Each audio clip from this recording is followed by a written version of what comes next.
Let's check in now to see how Canadians are really feeling about the political climate these days. The sentiment appears to be getting stronger in supporting cross-Canada trade. A new poll shows most Canadians would welcome an oil and gas pipeline that would run from the west to the east coast. CTV's Kamil Karamali joins us with more on that.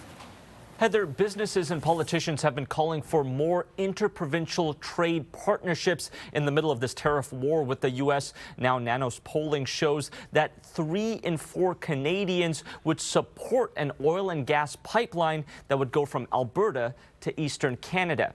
It found 54% support a pipeline, 21% somewhat would support it, only 11% are completely opposed to a pipeline. The prairie provinces show the highest support for the energy corridor, with 85% in favor, but perhaps most interestingly, Quebec shows nearly a 60% support of a pipeline. The Bloc Québécois have taken a firm stance against oil pipelines running through their province in recent years, with the Premier saying he was fiercely opposed to any new projects, but the sentiment on the ground may be shifting.